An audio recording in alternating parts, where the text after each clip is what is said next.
it's crazy, baby, bro. Like I watched Married with Children. In my mind, I still see it like, hey, there's nothing wrong with it. Like it's caught up with the times. I mean, just like the footage and the picture of it. It's the best taco. I think you said you had a fish taco, shrimp taco. I forgot you had like 3 tacos. Yeah, I had 3 little tacos. It was two.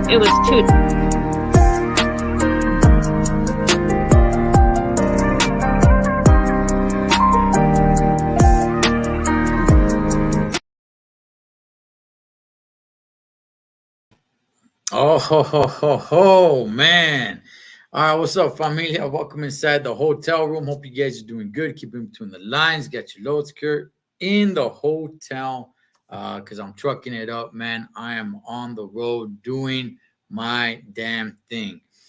So check this out, man. We're going to talk about something here. And I got my boy Incredible Javier on here. But before I bring him on, I'm going to go ahead and just tell this little short story.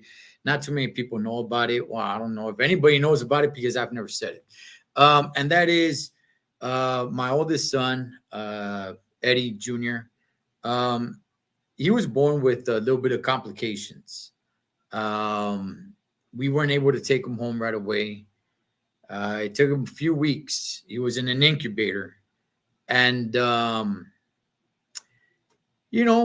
this day, he still doesn't speak 100% right. There's still some words that he can't pronounce, man, and things like that. But, man, it could have been so much more worse. And I always kind of looked at it said, damn, man, I feel for the parents that go through some of these issues. Well, hey, Holmes, I feel blessed, privileged, and honored to have my homeboy come on here, man, and share his story. You guys can find him on Incredible Javier. Let's bring him in here. What's up, Javi? Thecholotrucker, what up, G?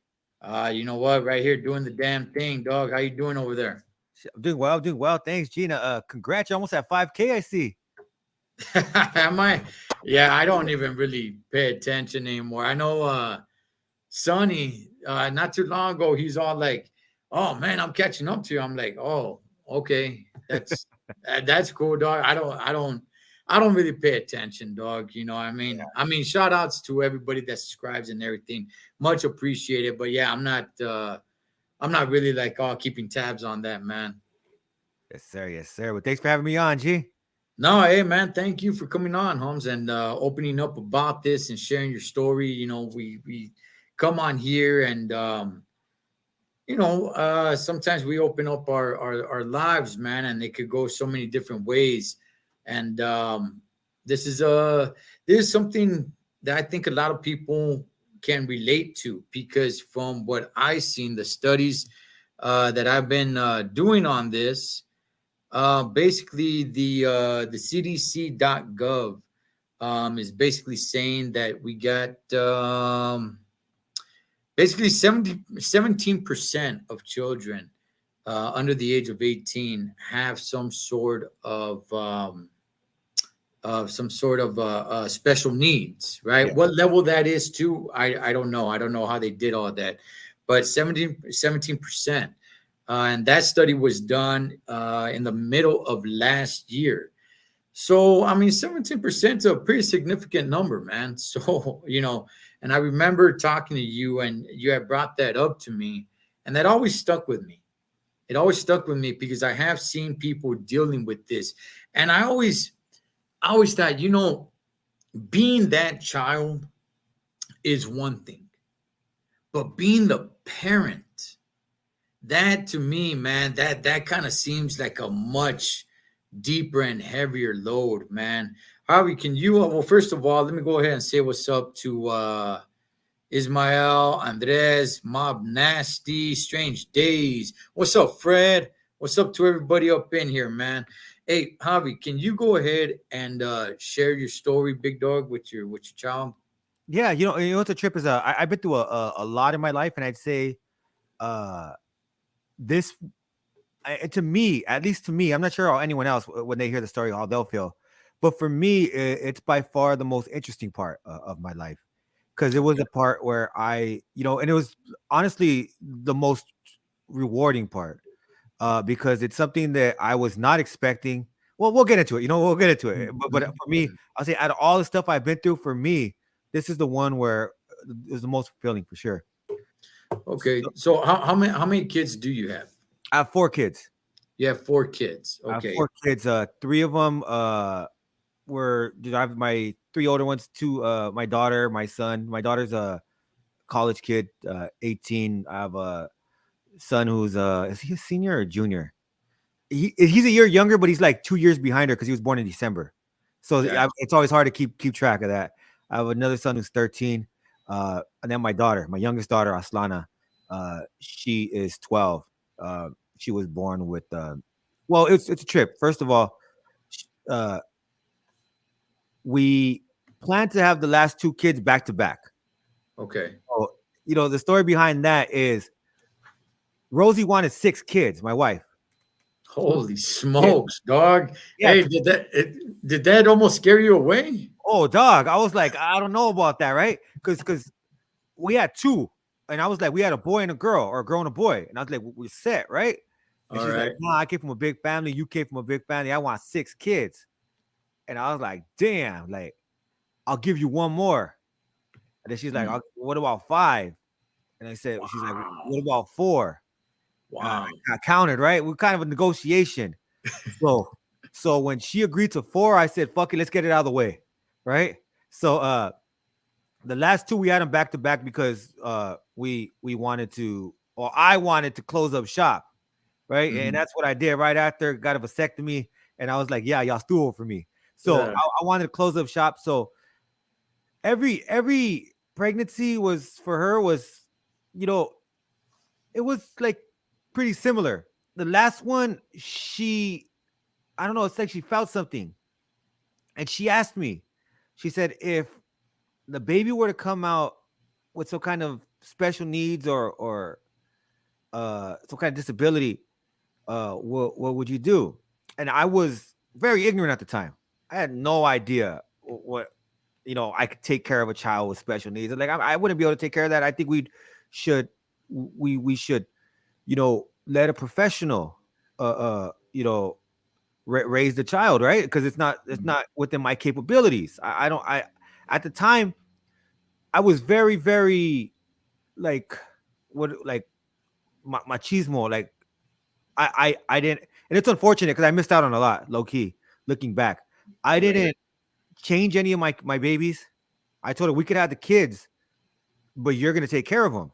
I'll provide for them financially, but you're gonna take care of them. So I didn't change my babies. I didn't feed them. I didn't do it. Like I was like that's your job. That's what you do. I go to Mhm. work. You do that part, right? Mhm. Oh, and believe me, like that changed. That had to change. So the 3 kids we're going with that. I'm thinking everything's cool. Everything's the way it's the way it's supposed to be.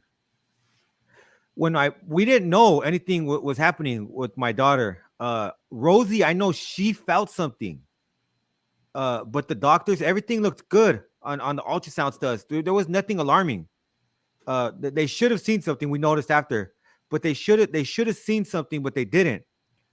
All right, So I'm gonna cut you off, Javi. So just to paint the picture, this is the last child you had, the correct? last child, yes, Okay, and Rosie is saying she feels something different, or she notices something different. What is that exactly? Is she Rosie? feels something. She feels something different. She has this intuition that things aren't the same as they were for the last 3 pregnancies.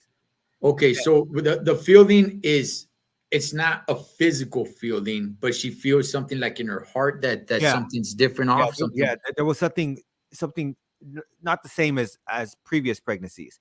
And for Okay. me, I kind of wrote it up like, girl, you're pregnant, baby. Like it's hormones and you're tripping, right? Mm. And so we like we went through the pregnancy to her pregnancy. We did all that ultrasounds. Nothing came back that was alarming for the doctors. Uh, and then came the birth. When she came out, she had this bump on her head, looked like a pimple, and we're like, "What's that?" Like I had never seen that. and we were just like, oh wow, like that's interesting. And she had like a little piece of hair on there. We used to call it, I called it a little feather. That's what I called it because she had like a little feather, like it was sticking up. So I was Mhm. like, that's kind of interesting. What's that? And they're like, we don't know. So we we they took us to different doctors. We went to different doctors to see what it was. And during that time, like we were lost. We had no idea what it was. Just the OBGYN, he did his job and he's like, that's on you guys. Now it's the pediatrician's job, right? So we're wondering like what's going on. A few months passed and we noticed that my daughter, Aslana, she would keep crying and crying and crying and crying. And we're like, damn, we can't get her to stop crying. Rosie was sleepless. I had to work. And I was like tired. We were exhausted. We're like, what's going on? We're going to different doctors. We go to the pediatrician. She sent us to a dermatologist. Well, she sent us somewhere, and then that didn't work. Then they sent us to a dermatologist. The dermatologist is like, he looked at it, he goes, this isn't skin. This is something else. So about 11 months after she was born, they took us, we went to a neurologist. The dermatologist said, go to a neurologist at Children's Hospital. We go to the neurologist, like, hey, we got this. I thought it was a pimple. Keep in mind. I Okay. even said, look, why are we even fucking around with all these doctors? I'll pop it. And Right. and we like it's like a spider bite. We'll pop it and we'll wrap it up after and she'll be fine. Rosie's like, you're Mhm. not touching that. No, we don't even know what it is. So I was like, all right. Again, keep in mind, like I said, I was very, very ignorant at the time. I had no idea what anything was. Rosie was a lot more like up on things. She's a lot brighter than I am. So we go to the neurologist, Dr. Krieger at the Children's Hospital, and he looks at it right away and he says, I know what that is. That's an encephalocell. It needs to be removed. We found out the reason why she was crying is the encephalocell is it's a part of the skull that didn't close. So Mm. what happens is there's brain fluid that would go up and down. It would fluctuate in size. Sometimes it would be big like a golf ball. Sometimes it'd be small like a quarter. So it would go up and down in size. And when that would happen, it would put a lot of pressure on her brain. So it's like, Mm. imagine like just all kinds of pressure right there. So it's like a huge headache. And that's what she was feeling. She was feeling that. And of course, she's going to cry like, ah, man, get this off of me. Like this hurts. So Mhm. that's why she was crying over and over. Night. It happened for 11 months. So she had to go through that for 11 months without us knowing what was happening. Right. The doctors figured it out. He's seen what it was. He removed it. Boom, did a surgery. I'm thinking we're out the clear because I'm like, cool. They removed that. Now she can start progressing again because I thought that would slow down her progression because she wasn't sitting up, she wasn't crawling, she wasn't doing any of the normal. What are they called? I forgot what they called. Steps, like the normal steps that you're supposed to take. Uh, I forgot but the developmental stages of a child. She Okay. wasn't taking those. So I thought now that we got this settled, um, we can she could progress. Um, what ended up happening is shortly after that, see, that needed to be removed because if she would have fell and hit her head, that could have bursted open and all kinds of brain fluid could have leaked out. That would have been terrible. She would have passed away. So it was very Mhm. dangerous for her to keep that. Milestones. Thanks, Mob Nasty. Milestones. So that would have been devastating. So we had to have it removed. What ended up happening was once we had it removed, that started triggering what's called infantile spasms. By this point, we got the internet and everything, right? Because Okay. it's 2011. So now we have access to our phones on the internet. Like it was a lot slower. The internet, like you remember Boost Mobile and all that. That was a lot more difficult to get internet. And so now it's a lot faster. We have iPhones and stuff like that, I believe. Did we have iPhones? I think we did at that point. So but I know Rosie had access to the internet. So she was able to look things up. So I thought when Aslana, thanks, Didi Harrison. I appreciate you, Didi. I thought when Aslana was she would do these things, right? Where she would put her arms out like this and make this face and shake. And I thought she was just like showing that she was angry. Like, you make me so mad, right? So I was Right. like, Right. oh, that's pretty cool. Like she's I thought it was another like a milestone she was hitting. Like she's learning to to express her frustration and stuff. And Rosie's like, I don't think that's right. And I said, what do you mean? She's cool. She's cool. So Rosie ends up looking it up and sees that they're called infantile spasms. And so she goes, I have to, they're not going to believe me. And that this is one thing that I learned too from the beginning. There were a lot of doctors who didn't believe Rosie and I because of how we looked. Bald-headed Chicano, Rosie's tatted down. They thought these guys don't know what they're talking about. So Rosie said, they're not going to believe us. I had to film her. I had to record it. So when she would have them, we would she'd record it. And then afterwards we said, all right, let's take her to the ER. So we took her to the emergency room, Children's Hospital emergency room. When we got there, the nurse asked Rosie, what's going on with her? She's like, oh, she's having infantile spasms. The nurse is like, what are you talking about? You're crazy. Would you just like there's no way you can know that. And Rosie's like, yeah, look, I have recordings of it. And she showed her, and she's like, oh. And she said, hold on. They got they got the first one. Actually, Dr. Krieger wasn't a neurologist, he was a neurosurgeon. Then they got an actual neurologist on there, and he looked at it, or she looked at it, and was like, yeah, she needs to be admitted. So they admitted her, and we found out that she had infantile spasms. So that was the next journey in our life, figuring out how to stop that. While we did that, that's when we learned that she was, they called it global developmental delays. She's going to be severely delayed, right? So okay. So she's developmentally delayed. And she is, and we also found out later on that she had microcephaly. So she was born microcephaly, which is her size of her cranium on the top isn't the size of your standard person. It's smaller in size. The face and everything else is the same. Ears, nose, everything's the same, but the top is a lot smaller. So that contributes to her disability, because she doesn't have the same brain size as everyone else, and it's a trip, right? So at the beginning, like I said, all that talk. So this is about 13, 14 months into it. We're figuring all this out. All that talk in the beginning that I said, what Rosie asked me before, maybe it was almost 2 years before now, right? 9-month pregnancy. What would you do if the baby came out with disabilities?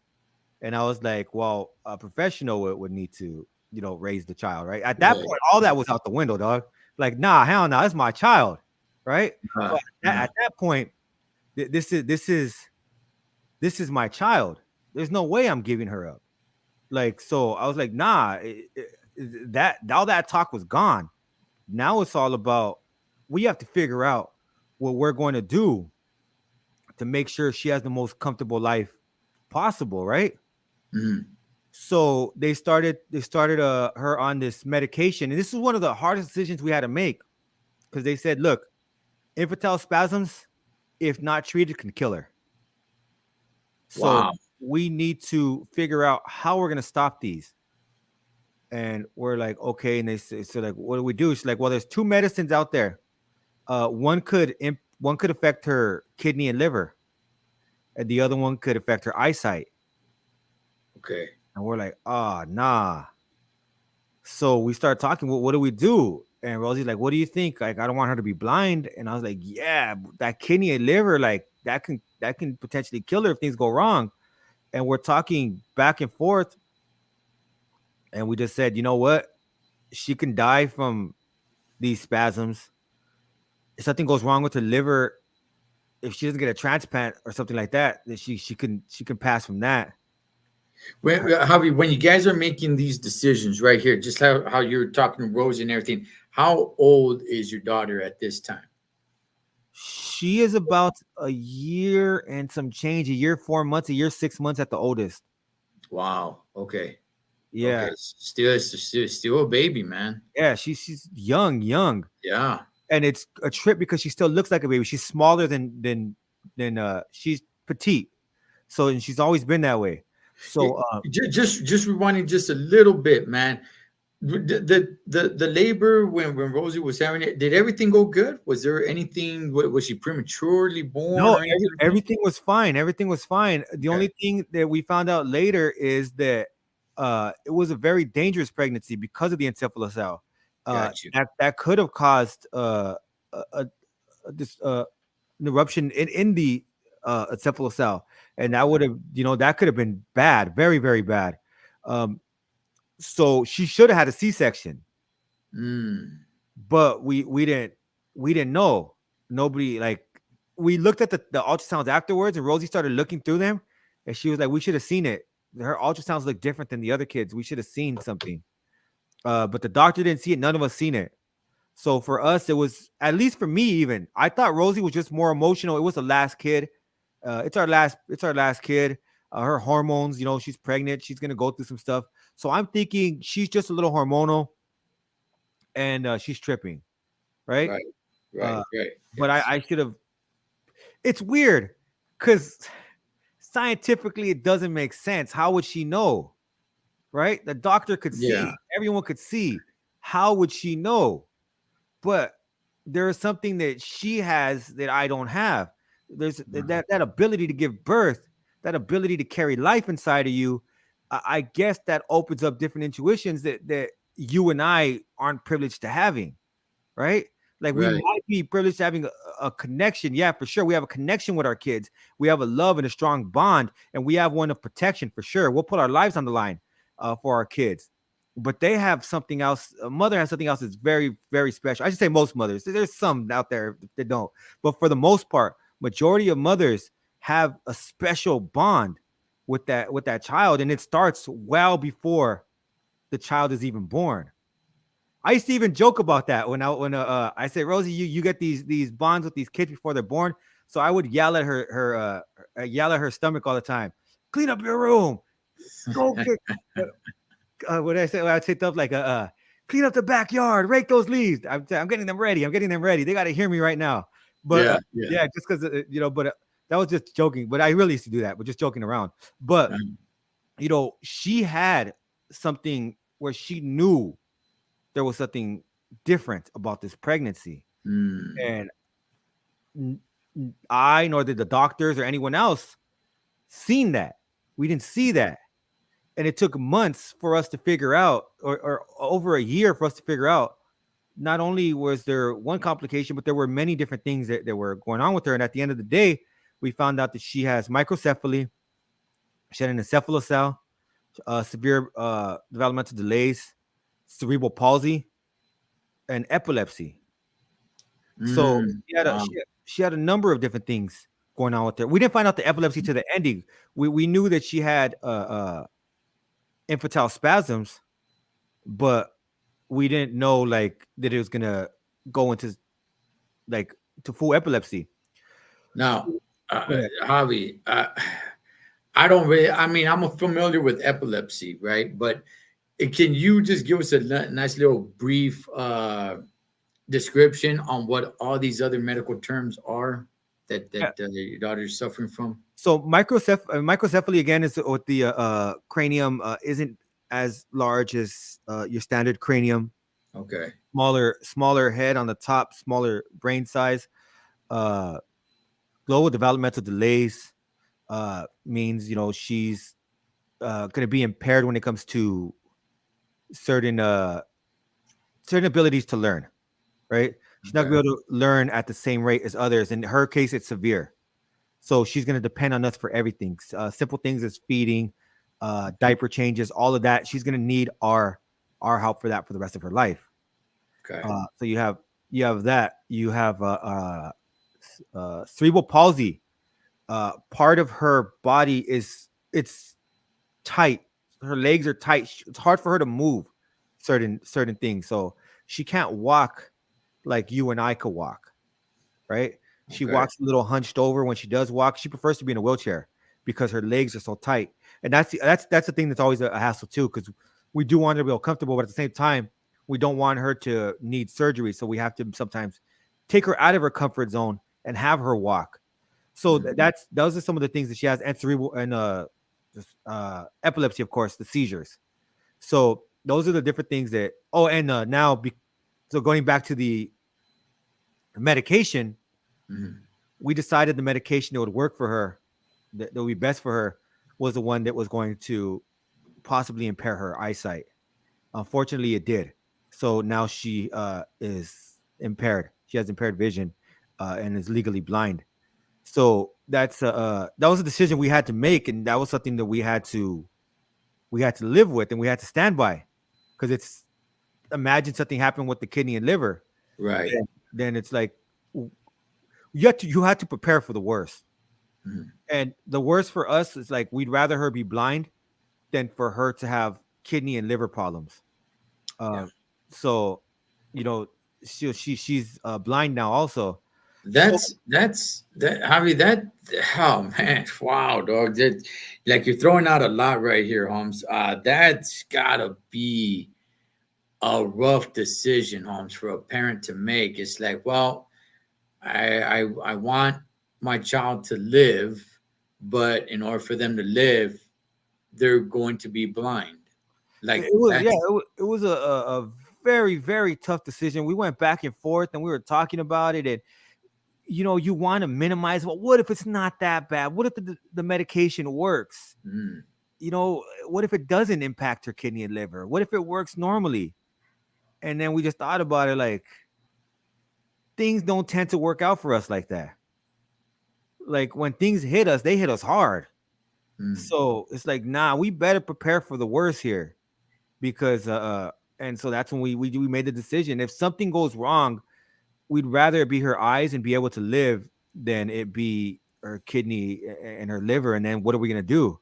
Yeah, now you're talking about bodily organs and Yeah, stuff that can fail. Yeah, definitely, man. Wow, man, that's whew, yeah, it was one of the man. hardest decisions of our lives. It's Yeah. something that was permanent. This is a permanent decision. It was Mm, going to impact her, and so we had to make a decision that was going to be right for her, and we just said, this we're going to do it. We're going to get the one that impacts her eyesight, and it worked. It worked. It stopped the infantile spasms, and she was able to stop having them, and we were able to. And at that point, I made up my mind when I found out that she was going to be dependent on us for the rest of her life. I mm. said, all that macho shit has to go, man. Like, there's no way, because I have 4 kids, I have 3 other kids. There's Right. no way Rosie is going to be able to raise them and take care of her with her needs. She has to be fed. She's in a diaper. There's a lot that goes on with that. There's no way that Rosie's going to be able to do that for the rest of her life by herself. Like I can't. Like I had to just like throw away all those crazy ideals that I had and said, nah, like I got it. Whatever you need, let me know. And at that point, it did make us stronger, because it taught me how to really be a man, a real man, hardworking man. Not for real though, like a real man, right? Because Right. Right. before I feel like I was a little boy trying to play man. I'm a tough guy. Yeah, look at me. I'm Okay. the head of the household. Like, yeah, I got this on Yeah. lock and this and that, right? But at Uh-huh. that point, I really understood. Like, nah, there's way more to this fatherhood stuff. It's not just providing financial support. It's not just uh like I would mess around with the kids and play with them and stuff like that. It's not just all that. Mm, It's the tough things that go behind it, mhm. right? There's a lot of stuff that you need to do when it comes to becoming a father. And so at that point, that's when I learned, and I told her, teach me. I don't know any of this. I was never raised to be a caretaker. I know how to be a provider. I was Mm, never raised to be a caretaker. So I told her, teach me how to change a diaper. And it's different when it's you know I know how to work my stuff and how to clean my stuff, but mm. how for a girl? And she would tell me, you have to make sure you clean everything because you can give her a rash. Right. Oh shit, my bad. Like I didn't know. And it's like, Mhm. yeah, well, you're gonna make this mistake now, but you can't continue to make it because this is would you want that rash? And that's whenever I take care of my daughter, that's something I always is in the back of my mind. Always. She can't speak for herself. So it's always, would you want to be treated like this? Would Mhm. you want this? So whenever she's with me, if she's asleep, I let her chill. But if it comes to a point where I feel like she probably has to be changed, unfortunately, I gotta wake her ass up. Because it's like, yeah, I would want to sleep, but I want to sleep all peed on, you know? Right. So it's like I gotta wake her up and I gotta change her and so anything that I do, I always have that in the back of my mind. How would I want to be treated if I couldn't speak? If no one could speak for me, how I have to be her voice. Rosie has to be her voice. So we have to do it in a compassionate and we have to do it in a compassionate way and in a way that's best for her. So that's it took me a while to learn how to do all that stuff, but the only ones that know how to do it are Rosie and I. So if Rosie needs to do something, that's why I said we're a team. Because if Rosie needs to do something, I could stay behind with Aslana. Like I can feed her, and we'll get into that afterwards. But there's more that goes into that. So I can feed her. I could change her. I could do whatever she needs. We can get that going. Uh, Oh, man, yeah, wow, dog, that's amazing, man. I've know parents and stuff where their kids are autistic and things of that nature, and it just it floors me, man. Just like I said when we first started, where it was like, man, you know what? Being that child is one thing, but I think just being the parent is just something else. Like I said, my oldest son, he was born and he wasn't breathing right. So we he had to be in an incubator for a few weeks. We weren't able to take him home. damn. And even till now, well, I remember his mom calling me. We weren't together, but she called me one time when she dropped him off at school. I think he was like in the fifth grade or something.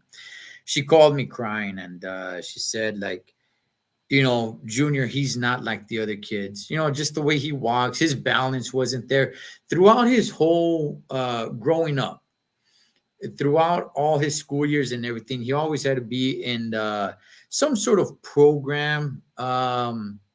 Well, mainly in elementary, where he had to go with he had to go to a certain class, and RSP. yeah, well, not RSP. Well, yeah, that too, but just bounce a ball and then try to stand on one leg. Oh yeah, Work yeah, on yeah, yeah. That's work a on balance and that's a and his therapy. his eyesight. He's always needed glasses. He's always needed glasses, and his speech impediment till this day. Like I said, he's 22 years old today, right? But there's still some words that he can't pronounce, and unless you're actually going to spend a lot of time with him, you probably won't pick up that, okay, he struggles a little bit.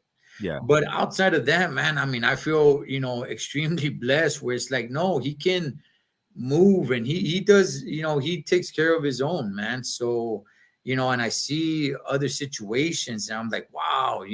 I mean, there's always that old saying, Javi, uh when somebody's pregnant, and it's like, hey, what do you want to have? And the standard answer is always like, I don't care as long as it's healthy. But that's not always the case. Like I said right here, I guess I'll go ahead and read it now that I got it in front of me. I kind of brought it up earlier, but recent estimates in the United States show that about 1 in 6, or about 70% of children under the age of 18 have one or more developmental disability. Developmental disabilities are a group of condition due to an impediment in physical learning, language, or behaviors.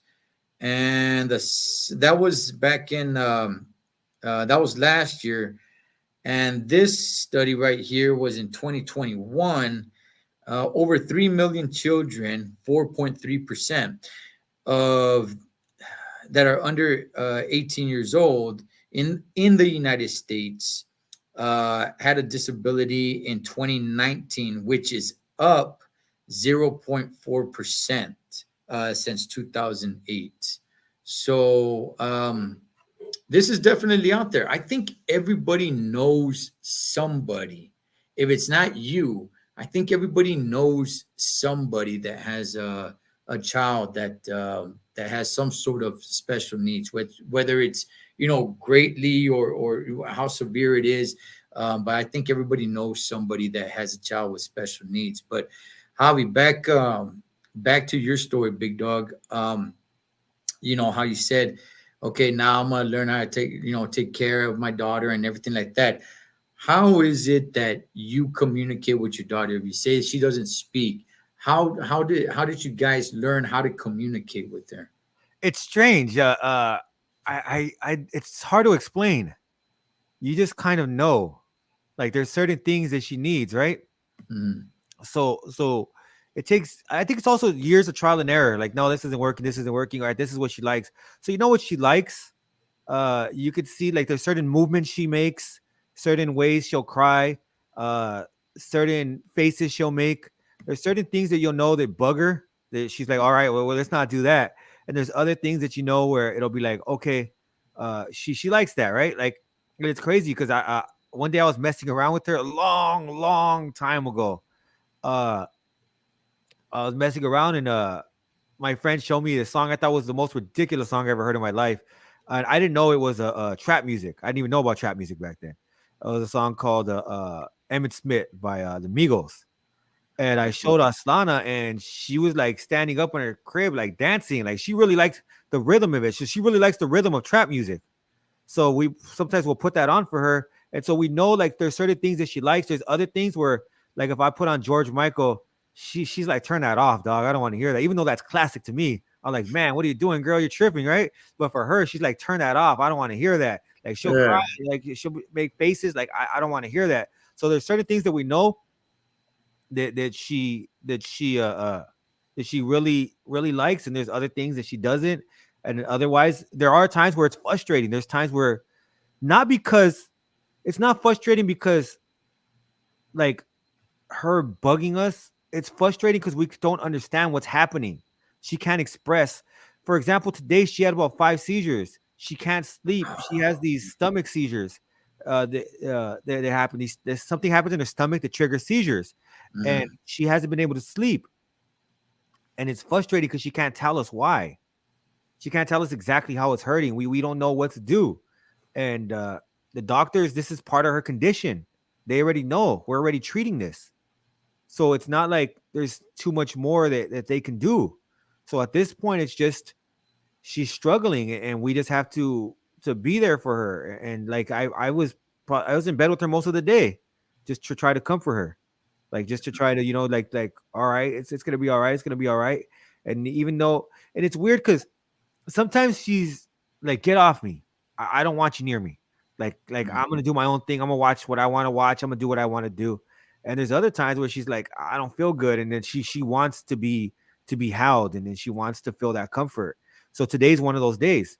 So Rosie and I have just been taking turns, just laying with her and comforting her. And then there'll be another day when she feels better. We won't know when it is. It'll probably be tomorrow, the next day.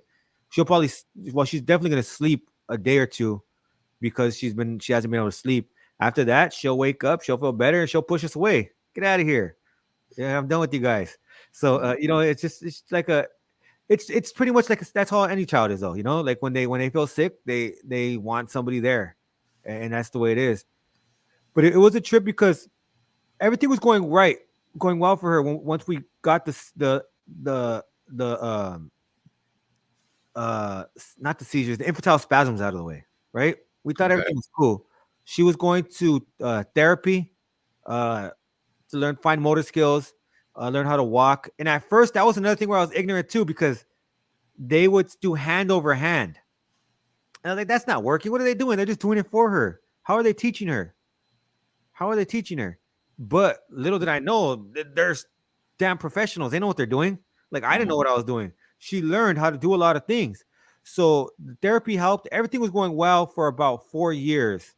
And then she started having seizures again. No, actually, before she even had seizures again, she had you ever heard of hand, foot, and mouth disease? No. So hand, foot, and mouth disease is it's like a certain like virus, or I think it's virus. I'm not sure. Yeah, I think it's a virus where like you break out with like bumps on your hand. That's why it's called hand, foot, and mouth, because hand, feet, in your mouth like bumps. But Mm, unfortunately, she had it, but she got it from school, and it was inside of her mouth. So she had bumps inside. So whenever she would eat, it felt like there was a burning sensation. She didn't tell us, but based on what they know, that's what they said. It's, every time she tries to eat, it's like a burning sensation. Well, mm, Rosie right away is like, she's not eating. She's not eating. She would reject the bottle. Like, imagine you're trying to eat and it's just burning. Like, you're not gonna right, want to eat. So right. she would reject the bottle.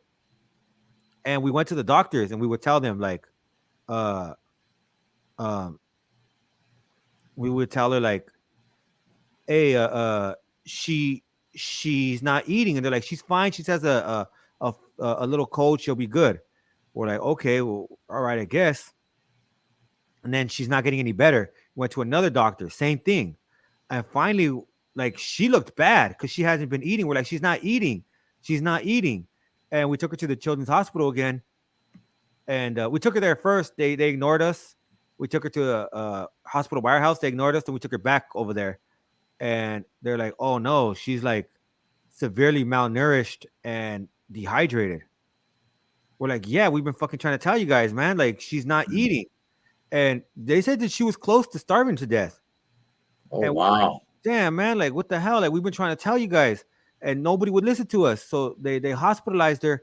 And that was one of the most, honestly, the most difficult times in my life, because she didn't look like she was gonna pull through that time. It looked really, really bad. They had to have put immediately put a feeding tube through her nose, uh, Mm, and she was just like laying there, and they needed to have a surgery so they can put a G tube in her so that she could be fed through her stomach, because she was traumatized. She didn't want to eat through the mouth. She wasn't receptive of that. So because of that, uh, they couldn't have the surgery until she was strong enough. okay. So she was in the hospital, just like, it looked like she was deteriorating for a long time, and that shit Right. broke me, like for real. That was one of the times where that was one of probably the lowest point of my life, where I really felt defeated. It's because one of those things. It's one of those things where you can't fight. This isn't your fight. It's a Yeah, good fight, right? yeah, It's like, yeah. you That's want to go in there, throw the gloves on me. I'll take this. I'll take this fight. yeah. But it's like, this isn't your fight. Yeah. So Wow, that that's yeah, man. That gosh, dog. Wow, I can't even imagine that. Yeah, I get what you're saying. Where it's like, you know what? Let that be me. Let that happen to me, and I'll take the fight. Yeah. exactly, yeah. And it's like, you just have to trust that she's gonna get through it. And at times it didn't look like it. And there was other stuff that was going on too, because like I said, I have three other kids at home. So, we still have to be there for them, and we can't just ignore them because what's going on over here. So there's a lot going on, and there's financial situations that were deteriorating too.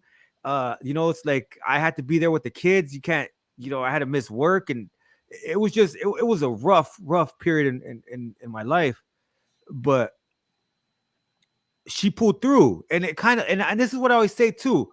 I always say my daughter taught me way more than I could teach her, because, Okay. right, it's like she teaches me so much, and I don't ever think I could ever repay her, and I could ever give her the kind of knowledge that she has given me. And like, I learned like resilience and strength, and it looked like she was down and out for real. It really did. It didn't look like she was going to survive, and she pulled through, and she looked strong and healthy, and I was like, ah, shit, she did it. And they put a G tube in her. So now she's only fed through a tube. That's how she's fed, is through a G tube. And we had to learn how to do that. And Rosie, like I said, she picked it up quick. It took me a while. Mhm. Like,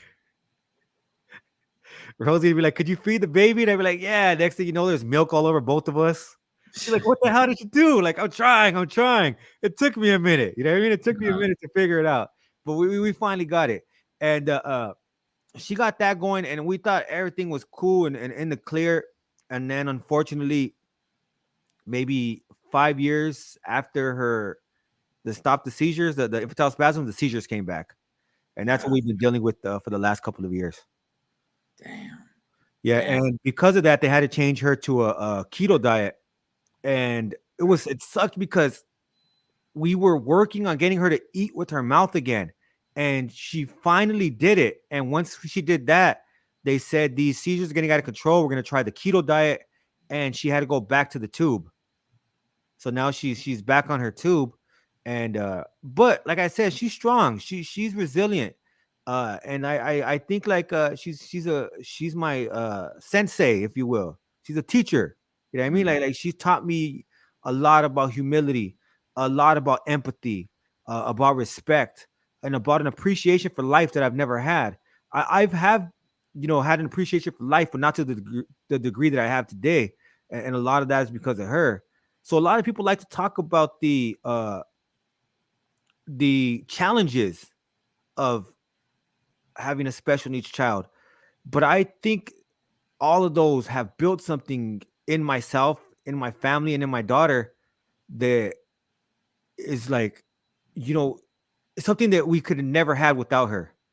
For sure, it's something that will I'll carry with me for the rest of my life, because these are lessons that I needed to learn, and these are lessons that made me the man that I am today. So without her, if without the conditions that we went through, I would have never have been able to have the experience and insights that I have today. Yeah. First, Vic is on here saying he has two grandkids with special needs, but he loves his cabrones. That's, um, Yeah. Donaldo Trumps is asking how we basically do you go to any groups, man, with other parents that have special needs or anything like that? Did you ever do anything like that? Get around parents that are going through the same thing that you are? Because man, Holmes, this sounds rough, Holmes. You know what I mean? It really does, dog.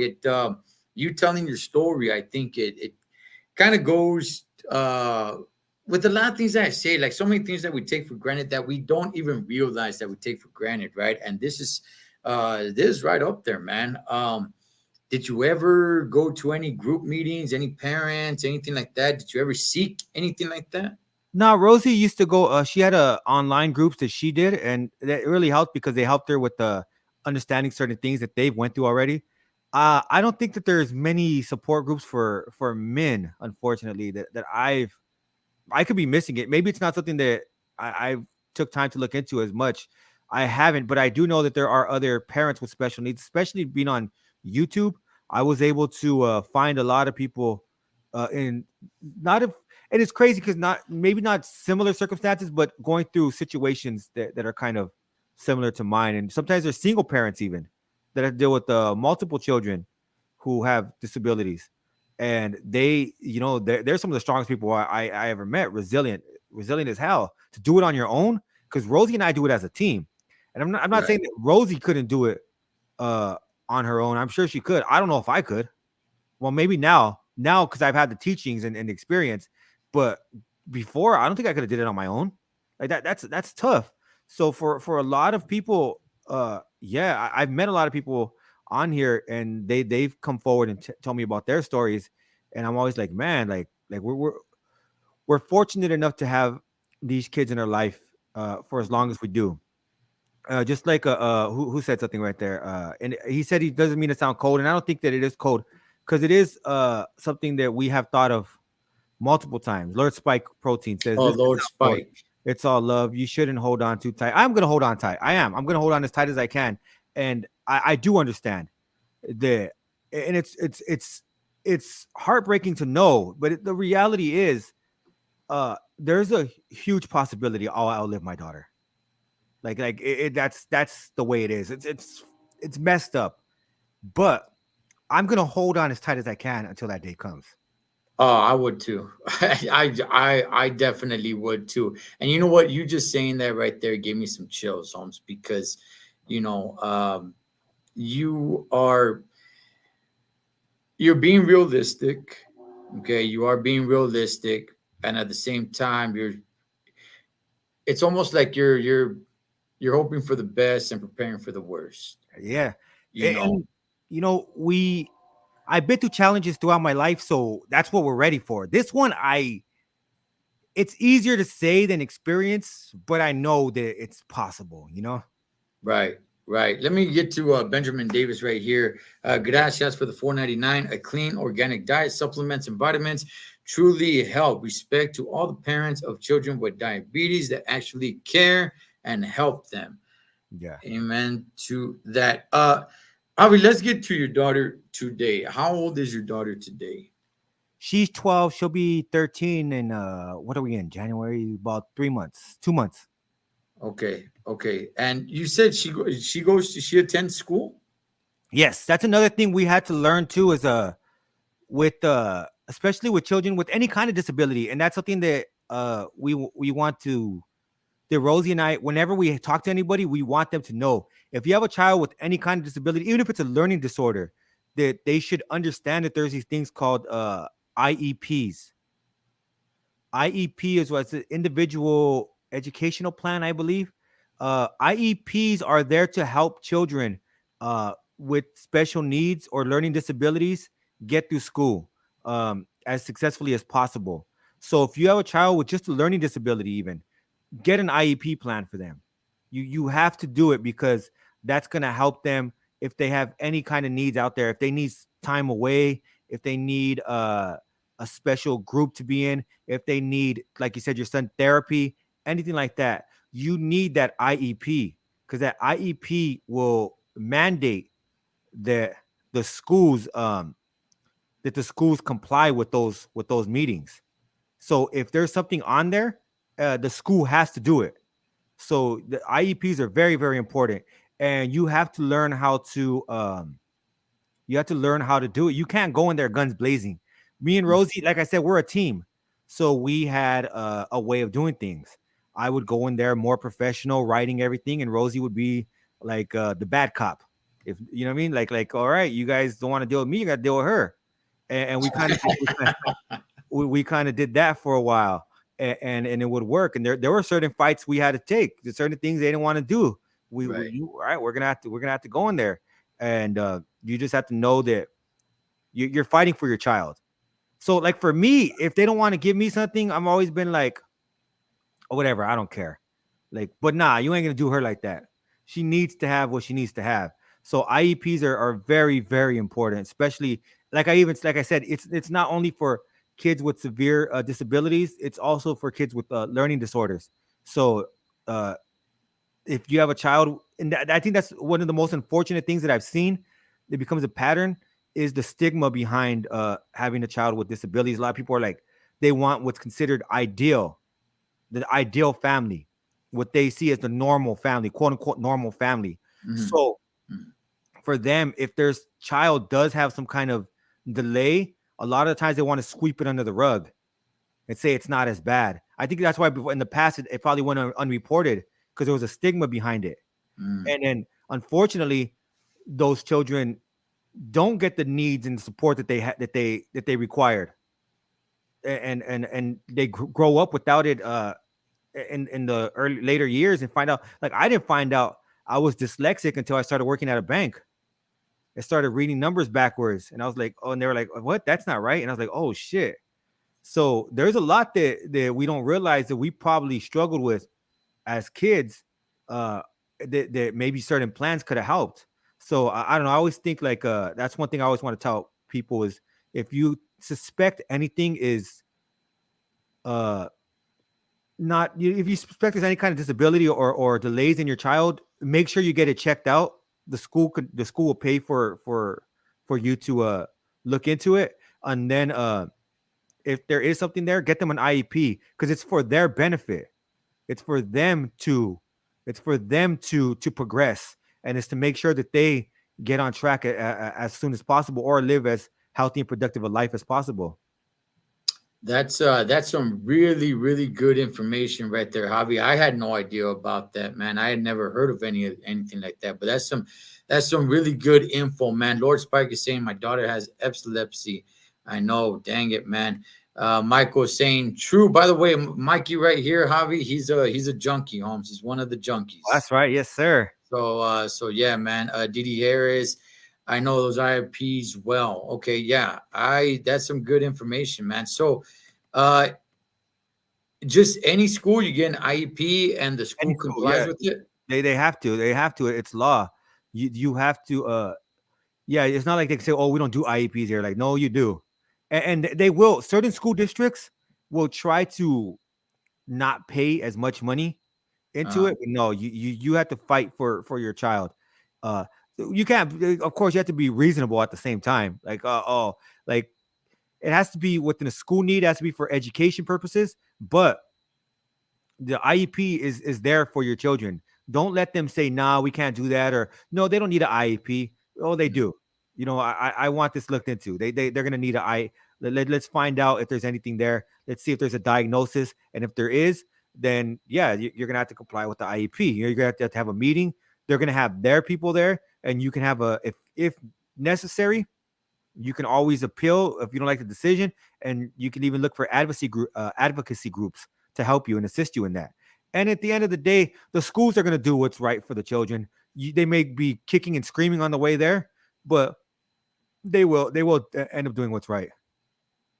okay. Okay. Wow, man. Kind of bringing it to a wrap right here, but Javi, man, dog. Everything that you just shared here tonight, dog, was pretty heavy, man. It looks like you're taking it pretty strong, dog. It's been what you say? She's 12, so you've been going through this for quite a few years, and the fight's not over, man. How do your other kids deal with this? How do they go about it, man, with their seeing their young sister like this? You know, they grew up with it, so they're very close in age. My daughter, she's 18, so she's about 5 years older. Okay, So that's the oldest one. So it's not like they grew up and didn't notice. It's weird. Every I don't wake up every day as a special needs father. I wake up every day as a father. gotcha. So we don't Yes. even realize it until people kind of look at us and like with the strange, like, oh, what's going on there? Mm, Right? A lot of mm, times it's curiosity. They don't realize like that they're staring. But mm. for us, it's not something that we really even like. We don't look at it every day. She's our daughter, and that's it. So for my kids, it's the same way. It's their sister. My son, I know he's very protective of her, the one that's a year older than her. So he always wanted to be in the same school as her. So that wasn't possible at first because she had to go out of district because they didn't have a special needs classroom for her. But now they do. So he's always very protective of her. The older kids, they do their own thing, but they help when they could.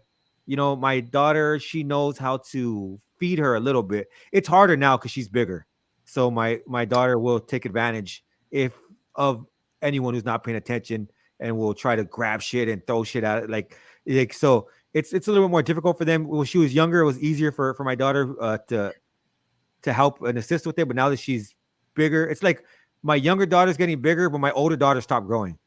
Like that's it for her. Right. So it's Right, like, right. yeah. So it's harder for her. But for the most part, they don't really, if they say anything, they don't tell me anything. But that was one thing that I did try to tell Rosie is we need to make sure that we treat all the kids the same and give them their time, because I know certain children could feel left out. But Mm. I hope that hasn't happened. We do our best to try to include everybody and make them all feel special in their own way. Uh, but they'll let us know. You know, if we made any mistakes, we're human and we tried. And I'll continue to try and better myself. And if they bring it to my attention, hey, I feel like you're sliding me here, then I'll correct it. I will. Hey, I one thing I learned is I how somebody, you can't dictate how somebody feels. If that's how they feel and you care enough about them, then you can be able to change it. Avi, what you said right there, that you don't wake up. Before I give you the last words, man, what you said, that you don't wake up as a father to a special needs child. You just wake up as a father. I'm gonna go ahead and say yes, you do. You do, big dog. Because just knowing you, unless you told me you had a daughter that was special needs like that, man, I wouldn't know, homie. You know, you laugh, you smile, we joke around, we talk about. Oh man, I think Cholo Trucker. Damn, is he coming back on? I think Cholo Trucker's phone must have died. But so I'll wrap it up for him. All right, Oh, sorry there we go. about that. Oh, no That problem. just kicked me right off. But no, you come off just yeah, man. So I kudos on that, man. Serio, dog. And I definitely appreciate you coming on here and sharing your story, homie. Any last words to anybody that's watching, anybody that's going through this with their kids, with their grandkids, with whoever it may be, Javi? Any shout outs, anything you want to say, big dog? The floor is yours, Carnal. I appreciate that. Yeah, no, I just want to say, anyone going through it, uh, understand there are going to be challenges, but there are rewards also. You get to discover a part of yourself and a part of you get to have a perception that maybe you weren't privileged enough to have before. So there's a lot that comes with it, but it makes you strong. And like I said earlier, just be grateful for the time that you have with anybody, because like I mentioned earlier, yeah, it's possible. It's probably more possible that I could outlive my daughter, but in the tragic thing about life sometimes is it's possible we could outlive anybody that we love, and that's the tough part, because tomorrow isn't promised to any of us. So if you love and respect somebody, let them know, and let them feel that warmth. And that's what I always try to do every day, is try to bring a smile to people's faces and just let people feel that warmth, because that's what I want to be remembered for. I won't be I don't got shit to leave behind to anybody, unfortunately. Like, I'm broke, but I hope that I can leave behind some special memories. And that's all I can do, right? And not just for my special needs children, or my special needs daughter, or for my children, but for everybody. And that's what I'll leave with. Just make sure and understand, tomorrow is not guaranteed for any of us, not just you, but for the people you love also. So make sure they feel that warmth, and make sure that you leave behind those great memories. And that's what I'll say. Much love to the Nasty Crew, and much love to my YA babies.